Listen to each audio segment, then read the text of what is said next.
All right, we're recording now. Thank you, Liz. Liz is being my technical assistant for tonight. Jennifer prepared this for us especially. For thousands of generations, Aboriginal and Torres Strait Islander peoples have shared stories, songs and music on these lands to build and maintain their culture and their community. They are our first musicians and storytellers. We acknowledge the Wurundjeri and Boonwurrung people of the Kulin Nation as the traditional custodians of the lands from which we broadcast today, and we also acknowledge the traditional owners of the land from which you, our viewers, are joining us. We pay our respects to our elders past, present and future and emerging, and extend that respect to all Aboriginal and Torres Strait Islander people joining us today. All right, welcome. Tonight is family friendly and we will have a song for the little ones, especially in the middle of the program. This has been such a roller coaster ride of a year and we have so much to celebrate. We have so much that we can be proud of, and despite the physical separation in this very odd year, it's time that we actually gather and have some fun, and we're doing that through the shared experience of music, singing and reading. I have a special thanks to Liz Williams and Ceci Downing for jumping on board from the outset, for sharing ideas and giving tech support and moral support, and special thanks for Liz for doing the program and for doing a lot of tech support for tonight. It's a good learning experience for donor relations on Zoom events. Tonight we've got Advancement's Bravest. They're sacrificing their dignity for your viewing pleasure. But before we proceed with the program, Jo Watts would never forgive me if I didn't reference some behaviours. So, due to social isolation impacting us, we are non-committal, we are unfocused, we lack accountability, and we take absolutely no pride at all in our performances tonight. We all had plans this year, and one of mine was to go to the Croxton in Northcote 3 nights in a row to listen to Billy Bragg. And Nick Blinko was going to do that too. And he asked me after the cancellations, what are my favourite Billy Bragg lines out of his songs? And to warm up my voice tonight, I'm actually going to respond to that finally, and I'm going to sing those lines for you, Nick. I hope you're there. And both of them come from songs off the album, Workers' Playtime. And the first line comes from Valentine's Day is Over. For the girl with the hourglass figure, time runs out very fast.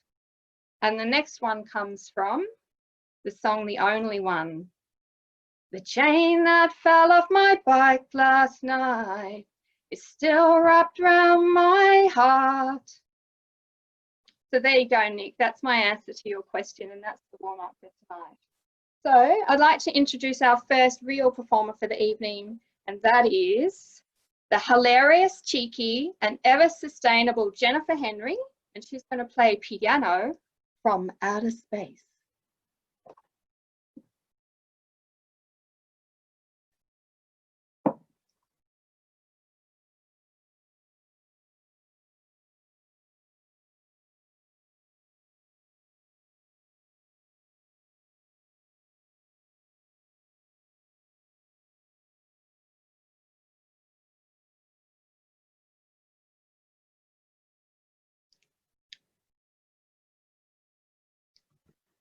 Sorry, I'm having some technical difficulties.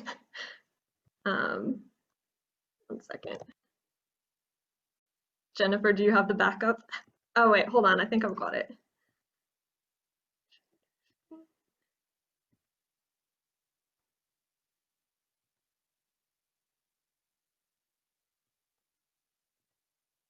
Everyone, this is a piece by Luke Howard, who's actually one of our VCA graduates, and it's called Rotations.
my God.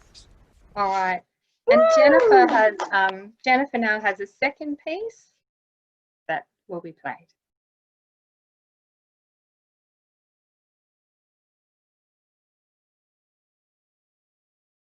And this is Chopin's Prelude number 4 in E minor.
All right. Thank you, Jennifer. That was lovely. That was lovely. You're welcome. Sorry about the honky tonk effects. No. Yeah, I'll get the Zoom programmers onto it. Next up, we have the debonair, charming, and highly entertaining Mr. Peter Barron.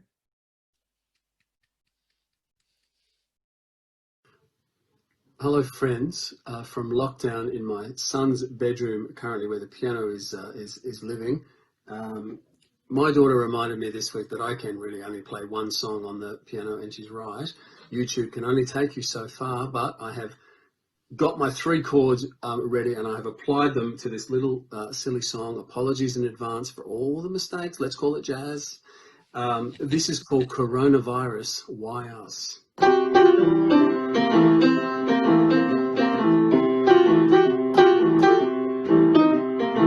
If you go out for a walk, don't go too far. Just go round and round wherever you are. And if you see my friends, say hi to them for me. I ain't seen them for a while. I want my kids to go back to school. Get off the screen, how long's it been? This is for your education, but really your mum and me, we just need a vacation. Coronavirus, oh, why us?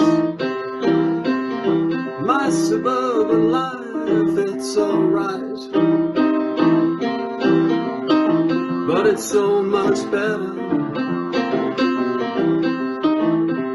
It's so much better when you mix it with the mess of the metropolis. I want to drive to the beach and smell the ocean. I want to walk in the bush and hear the hush of an orchestra tuning, and maybe a standing ovation. Coronavirus, oh, why us? And as I say this, you know I'm taking the piss. I'm sorry for the lives lost and all the people alone, much more alone than they should be. I take my cues from the politician, but you know what? I got my faith in the lab technician. Coronavirus, oh, why us? If you go out for a walk, don't go too far. Just go round and round and round wherever you are. And if you see my friends, whoa, say hi to them for me. I ain't seen them for a while. Coronavirus, oh, why us? Coronavirus, oh, why us?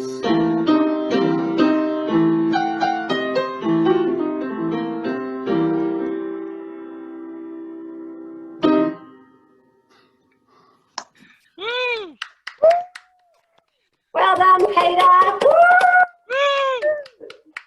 Love it. Peter, that was absolutely fabulous. Thank you so much for sharing that with us. And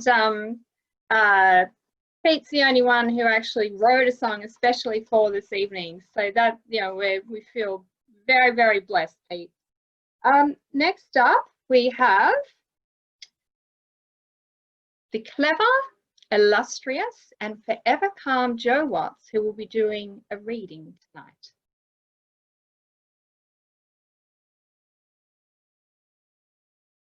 Hi everyone, I've written a story that I'm going to share with you. But before I begin, just a little bit of introduction. I didn't start writing really until 2012, although I'd loved to write as a child. And I wrote my first novel and was really starry-eyed about what might happen then. I assumed that it would just be an easy road from there to publication. And I went to a workshop at Writers Victoria, and I was really idealistic and naive, and I thought I was really absolutely sitting on a Stella Prize winner for sure. And the course I went to was an unexpected reality check. I learned that you had to have an online presence with a following to give publishers a sense of who you were and what the likelihood might be that anything you'd written would be picked up by people. And I also learned that writing short stories and entering competitions was a good way to build your literary bio. So I started writing a lot of short stories. And this is one that I wrote about 2016. And I have to say that even though I did occasionally get somewhere with my short stories, it was not the solution to being published. So as an aside, I've now written four novels, none of which have been published, and about 24 short stories. Anyhow, I'm delighted to be able to share this one with you. It is called The Grateful Cat. The old cat liked nothing better than to curl up in the sun in her favourite places in the garden. She'd slept in these spots so often that the grass was permanently flattened. If she abandoned them for a month, you'd still be able to see those small circles. She had 3 places in the garden that she liked to sleep in. As the sun made its way across the sky and each spot darkened into shade, she would stretch her old tired bones and make her way slowly to the next one. She rarely slept indoors unless the family insisted, when it was too cold or too hot for her to be out. She'd never really liked indoors. Indoors meant doors closed, rooms where you could be trapped. Outside was safer. All the options were yours, to stay, to hide, or to escape. She hadn't always lived with this family. There was a time when she'd been with other people. That other family had fed her, but they'd never noticed her. One day they'd put her outside, locked the door, and driven away in their car. They never came back. She waited and she waited by the door for days until the rumbling of her tummy had forced her to wander away and find her own food. One day she'd been picked up and taken to a shelter with lots of other animals. They put her in a pen. She didn't like that, but they'd given her plenty of food and there were cosy places to sleep in the sun and inside a tin shed. By then, she'd known much worse. The days and weeks passed in the shelter and she saw cats come and cats go, taken away with new people. Nobody came for her, and gradually she forgot about her life before. The season changed. The warm summer air became crisper and colder. It rained more and she claimed a bed in the corner of the shed as her spot. One day a woman and a little girl stopped at the pen. She liked the look of them. She came trotting over to them, calling out so they noticed her, and they fussed her through the wire. But after a time they walked away. She went back to waiting. Gradually, as the weather turned colder and winter took hold, the big pen emptied out until there were only 4 cats left. She was moved to a small pen of her own indoors. One day the woman and the girl came back, this time with a man and a boy. She remembered how much she liked the look of them. The man picked her up and she crawled up onto his shoulder and draped herself round his neck like a scarf and purred. They brought her home, brought her to this place with a big sunny garden, with wide open spaces for her to roam and spots for her to make a bed in. These were happy years for the cat. She watched the family grow. The little girl and her older brother were joined in time by 2 more children. The oldest boy grew tall, the girl grew beautiful. She watched the younger children turn from babies to strong and playful children. The house was full of laughter, tears, love and sadness. She watched it all from the garden, purring softly as they came to fuss her and share their joys and sorrows with her. They whispered their human words in her ear. She couldn't understand what they said, but she enjoyed their soft strokes and nuzzled their hands to make them scratch behind her ears. As the years passed, she gradually roamed less about the garden and slept more and more. Now, though, something was in the wind. Strange people had been through the house. Every week the family would drive away and people she'd never seen before would come poking into the rooms, opening cupboards and turning on taps. She stayed away and watched. She could sense change in her people too. They used to be as one with the house. It was their home. Now there was a distance. They seemed to be longing to be elsewhere. She had a sense that they would be leaving this place soon. Perhaps they'd lock the doors, drive away and leave her outside like her other people did. Perhaps they would try and take her with them, bundling her into that nasty plastic box that they used to take her to the vets. They might take her someplace new. She didn't like the idea of change. She was too old to move and she'd been happy here. She trusted these people, but her old bones were growing tired. Things were more of an effort than they used to be. She didn't try to jump very often. Her back legs seemed to be too weak to push off the ground. Eating was harder too. She didn't have many teeth left and hurt to chew, and her tummy hurt sometimes too. Sometimes when they fed her, she would just give it a sniff and walk away. One day when the sun was particularly warm and the grass smelled sweeter than she could remember, she decided the time had come. She waited until the family left the house in the morning, and then she took herself off. There was a spot some distance away that she liked whenever she felt poorly and wanted to be alone. It was a perfect spot right at the bottom of the garden. It had once been a hollow log, but time and nature had woven a ceiling of grass and flowers over the top, so people passing by wouldn't even know it was there. She walked slowly down the garden. Years ago, she would have bounded through the grass in the spring sunshine, leaping at butterflies as she went. Now it was an effort just to keep moving. She would not give up, though. Eventually, she reached the log and crawled inside. The ground was soft and mossy and bathed in green dappled light. She curled up and let out a sigh. Life had been quite a journey. She'd been neglected and abandoned. She'd been found and she'd been loved. Her family had found her and loved her and given her the life she needed, and she was oh so grateful for that. She closed her eyes and, purring softly, surrendered to a long and peaceful sleep. The end. Now, probably no surprises there that actually is a story about a cat of ours called Cleo that we had in our old house, who decided that her time was up before we moved to our new place in Thornbury. So I wrote that story in memory of her and in honour of the life that she'd had with us in our old house. Thank you. That was Joe. sensational, Joe. That was amazing, Joe. You know, I've been wanting to read some of Joe's writing for some time, and I was so excited when she said she would read something for tonight. And I think we're all very happy that you have shared some of your writing with us, Joe. That was a really beautiful story. Thanks, everyone, and those kind of comments are really encouraging. I really appreciate that too. So, thank you. All right. So next up, we have the forever poised, ingenious, and rather fabulous Liz Williams, and she is actually going to be performing live for us tonight. Thank you, Liz. Thanks, Karin. I'm the first live, or I guess second live performer tonight, so be easy. I'm going to be playing a few Welsh tunes for you today on my flute. The first one that I'm going to be playing for you today is called Calon, and that translates to a clean heart. Calon is heart, Lan is clean. If you're ever in Wales for a rugby game, or perhaps at the pub after a rugby game, you're going to hear this song. It's one of the songs that the Welsh are most proud of, and they like to sing it a lot. So when I was growing up, my family was descended from Welsh immigrants in New York State, and this was a song that we learned growing up. It's originally a hymn, and so we would sing it in church and at other events.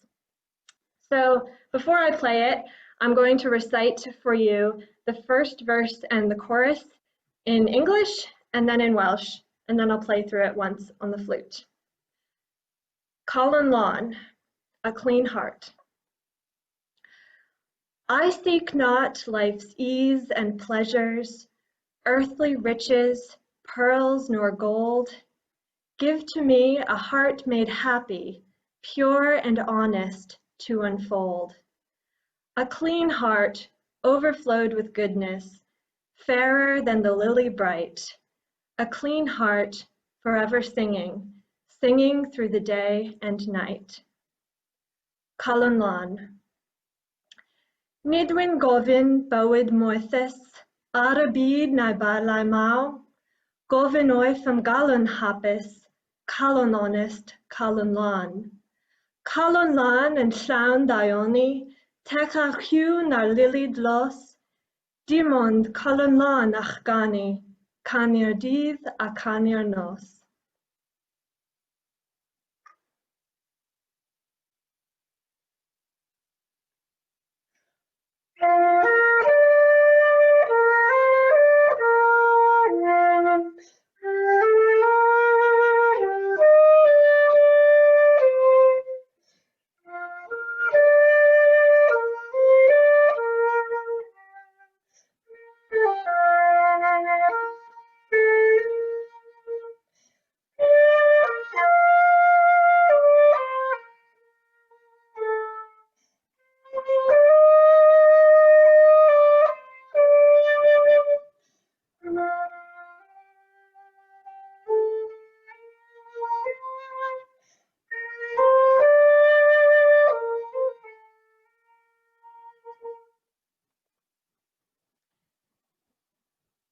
And the second tune that I'm going to play for you today is The Ash Grove. And this is a very popular traditional Welsh folk tune. You may have heard it before. And the Welsh title is Llwyn On, The Ash Grove.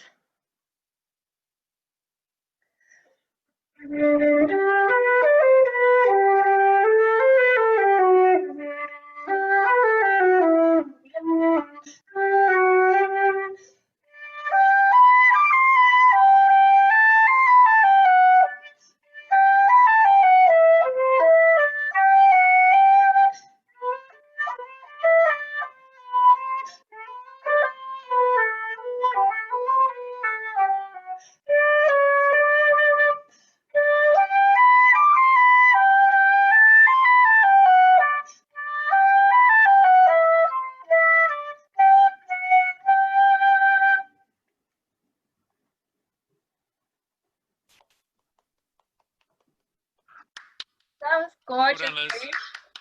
They were both lovely. The flute is such a beautiful instrument. Okay, so I'm going to invite Mr. Peter Barron back. He is actually reading a poem tonight, and the poem has been written by an advancement staff member who wishes to remain anonymous. Now, if it was my poem, I would be reading it myself, so it's not mine. Yes, we welcome Peter, please. Thanks, Karin. Can you hear me fine? And thank you for making this happen. You know, 6 months in isolation, I've been crying out for an outlet of any kind. So I'm deeply grateful to you personally. I went into deep rehearsal as soon as you brought this up. I tried to play it cool, but come on, I'll be honest. I've been working flat out ever since. And I have been given this lovely task of reading this poem submitted anonymously. Anonymity counts in advancement. We know that. If you ever tried to crack, you know, anonymous 1, 2, or 3 on advance, you're not getting in. So we respect that. But I'm prepared to share that this talented colleague is still coming up on the program. She is, and she plays a mean viola. That's all I'm saying. All right, I've said too much. This poem is called Tiny Vault.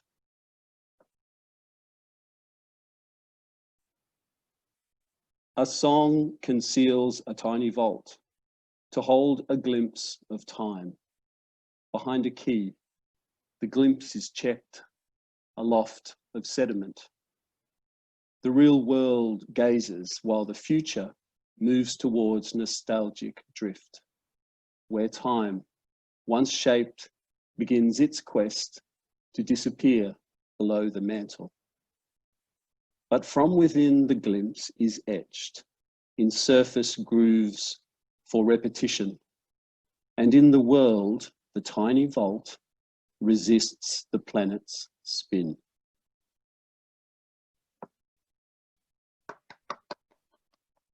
Thank you, Peter, for that wonderful reading. And what a gorgeous poem. I hope we will be able to share that with colleagues. That was really, really lovely. Okay, so now I'm up on the program. So this is a song for the children. This is a song for diversity. And when I was looking for an example of this song, because I can't sight read music, I learn by ear, there's some really atrocious versions of I Can Sing a Rainbow on YouTube. And then I found this gorgeous one that was actually, has 2 women who are signing in Auslan. And so I'm actually going to incorporate a couple of the signs into this. So if there's any kids watching, if you don't already know Auslan at all for this song, sing and rainbow. And so maybe just rainbow is the easiest one to do. So I'm going to do my best play school impersonation for this one. And here we go. Red and yellow and pink and green, purple and orange and blue. I can sing a rainbow, sing a rainbow, sing a rainbow too. Listen with your eyes, listen with your ears, and sing everything you see. I can sing a rainbow, sing a rainbow, sing along with me. Red and yellow and pink and green, purple and orange and blue. I can sing a rainbow, sing a rainbow, sing a rainbow too. Thank you. Yay! Did you clap? Yeah, that's a familiar song for some of you. Well, for anyone who has kids, that's a familiar song. All right. So next up, we have the whip smart, charming, and multi-talented Melissa McShane. Now, Melissa, you're going to introduce your piece tonight. Is that correct? Are you there? Yes. Yeah, I'm happy to say a couple of words. The piece is by Claude Debussy. I'm sure everyone is familiar with Claire de Lune. But this piece I came across because I played it for my HSC. So it was ingrained very deeply into my brain. And when I tried to relearn it, my fingers just started playing it. So it was sort of an easy piece to bring back, although it took a couple of months in lockdown. But anyway, it reminds me of a lot of the Impressionist paintings, the Monets and the Manets and Menets and all of those French guys. And I definitely think of water lilies when the painting Monet's water lilies when I play this song. And yeah, I just love how Impressionist music means that you can paint a picture with your music. So I hope you enjoy it.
Awesome job.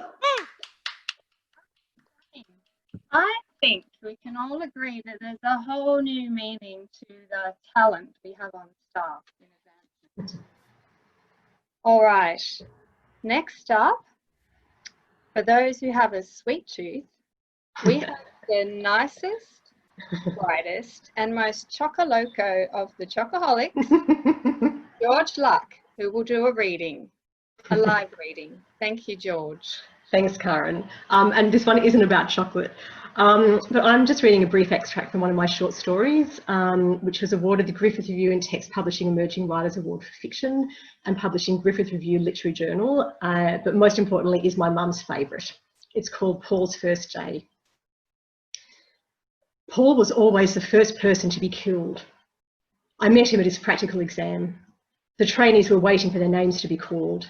Scenes of carnage outside, trainers lying around pretending to have broken legs, blocked airways, bleeding organs, trucks parked at unusual angles, planks piled up like sculptures, the set of a theatrical catastrophe. I looked out the window to see if they were ready for the next group. I sometimes felt as though I was releasing the trainees into Dante's Inferno, walking into their own version of hell. An incorrect diagnosis, and this one would be destined for the swamp water, that one for the flaming tomb. The way trainees behave in a simulation is very similar to the way they will behave on the job. The exam was not only a test of their practical skills, it was a chance to be shown their weaknesses, to have their fears dragged to the surface. The waiting room was quiet, the silence of young people about to confront themselves. Oh, bugger, my thumbs have gone numb. We all turned. Paul was looking at his hands as if he'd just discovered them. My first impression was that it was all arms, gangly things that made him look like a plasticine man. My thumbs sometimes go numb when I'm nervous. He looked around at the other trainees as if they were lifelong comrades. Does that happen to anyone else? No? Just me then? He clenched his hands a few times and started wringing them, shaking tension out of the room. Some of the trainees smiled. I'm not known for my improvisational skills, but for once I had an idea. Here, give this a go. I had a hand strengthener in my pocket, a device I often carry to improve my rock climbing grip. I handed it over. Oh, cheers, you're a lifesaver. Paul worked the strengthener furiously for a few minutes. His name was called. He stopped at the door, grinned, and gave us all a double thumbs up. The next day, he would make a special visit to the station to give it back to me. So, how were the thumbs? He rolled his eyes. Mate, the thumbs were fine. My brain was the problem. As Paul walked to this first exam, it was the end of my shift and another supervisor came to take over. I stayed, curious to see how this young man would perform. Paul was waiting while another trainer explained the scenario, his body poised. The trainer told him to go. Paul instantly summed up the scene. He was able to take in the big picture, to make a lightning assessment with the information available, to develop a split-second action plan. Many trainees go straight to stemming blood. Paul was one of the few who didn't hesitate to check the airway. I watched him triaging. He might look goofy in everyday life. At work, he was elegant, moving from one procedure to the next with the grace of a dancer. But he had one major flaw. He forgot to check his own safety. I watched all his exams. It was always the same. He would rush ahead with his brilliant instincts, hurdling fences to make a shortcut, creatively digging a tunnel to get an oxygen mask to a trapped patient.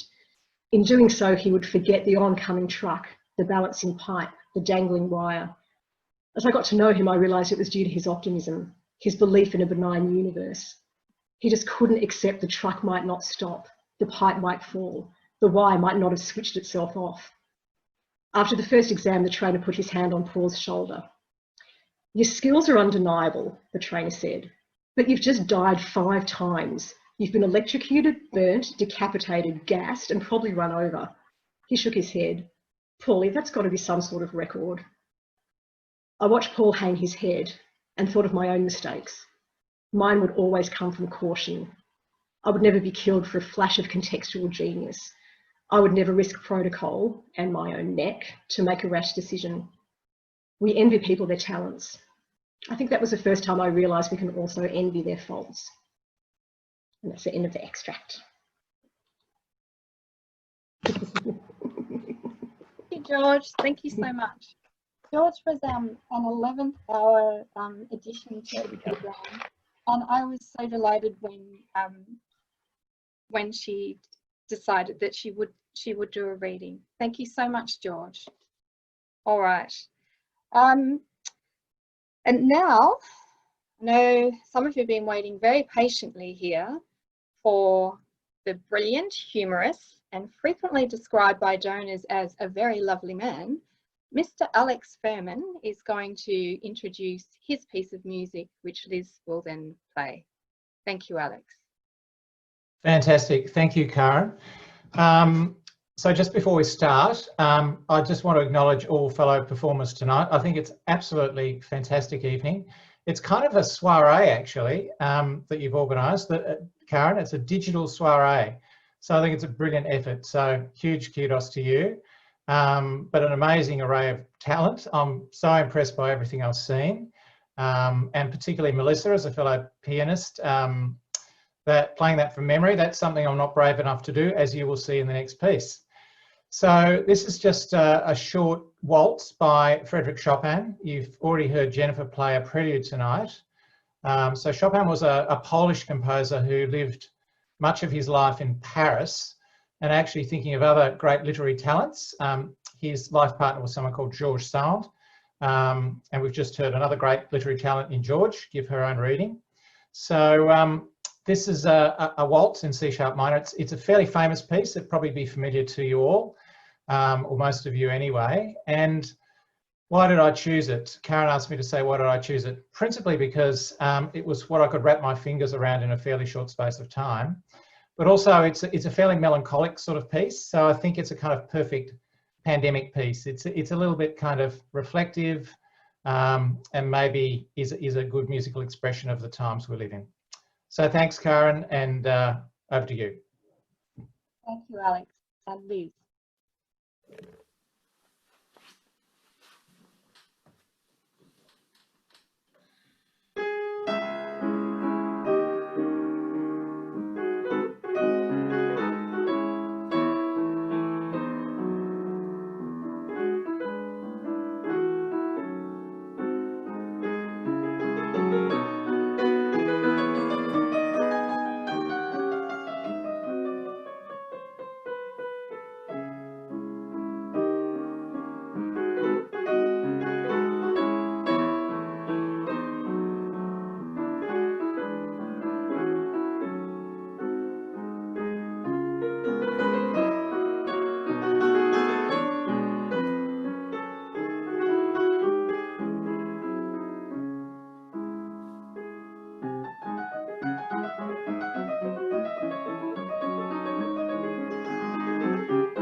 Bravo! Woo! Wow. Amazing. Amazing. I like that comment from Lauren. Insane, Alex Furman. Insane. Thank you so much for wrapping your fingers around that for us. That was amazing. All right. Now, a piece that we've been waiting for from the highly accomplished, brilliant and delightful Ceci Downing, who is tonight accompanied by her partner, Conrad.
We're all speechless now. That was amazing. That was extraordinary and wonderful. You can understand why I put Ceci later in the program, and I've just realised that now I'm the act that needs to follow that. Look, before I do the last song, I do wish to just say a few words about tonight, and just how wonderful it was to have so many people step up and come on board and join in something like this that's really special. And I had the idea and really wanted to share something for us to be able to share in something like this.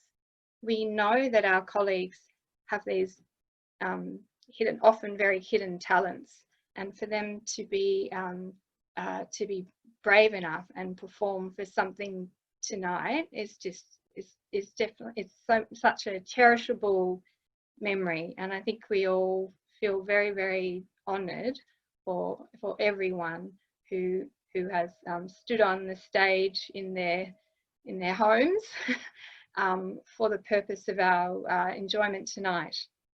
I had planned another song for the finale, but this one is just so relevant for the times. It was written by Pete Seeger, and it was made most famous by The Byrds. It's been used in several films. It's a bit of a peace song, an activist song. The lyrics themselves come from the book of Ecclesiastes in the Bible, which is something I actually only found out last week, and I had to look up how to pronounce that. So everyone, please feel welcome to join in the chorus. I'm going to be going turn, turn, turn for when you can join in, because this is a song for everybody. Okay, so here we go. I'm actually terrified after hearing everybody else tonight, but here we go. To everything turn, turn, turn. There is a season, turn, turn, turn. And a time for every purpose under heaven. A time to be born, a time to die, a time to plant, a time to reap, a time to kill, a time to heal, a time to love, a time to everything turn, turn, turn. There is a season, turn, turn, turn. And a time for every purpose under heaven. A time to build up, a time to break down, a time to dance, a time to mourn, a time to cast away stones, a time to gather stones together. To everything turn, turn, turn. There is a season, turn, turn, turn. And a time to every purpose under heaven. A time of love, a time of hate, a time of war, a time of peace, a time you may embrace, and a time to refrain from embracing. To everything turn, turn, turn.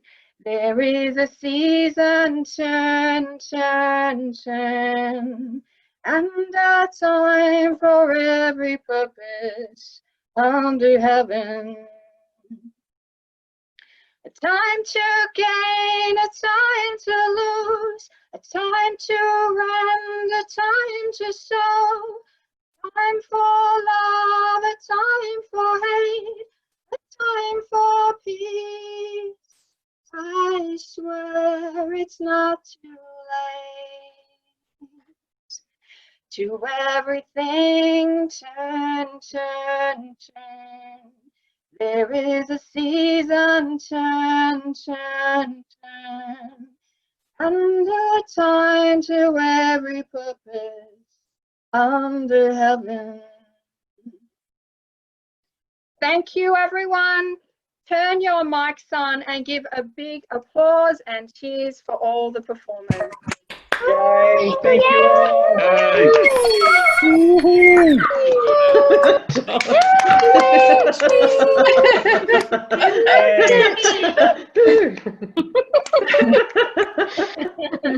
Amazing. Awesome. So good. All right. Thank you, everyone, for sharing this tonight. Yep. Thank you. It was really great. Thanks, Yeah. everyone. Thank you, Karen. Thank you, Liz. That was awesome. Well done, guys. Congratulations to all. Thank you. What a talented bunch you guys all are. Well done. Thank you, everyone. I feel really untalented now.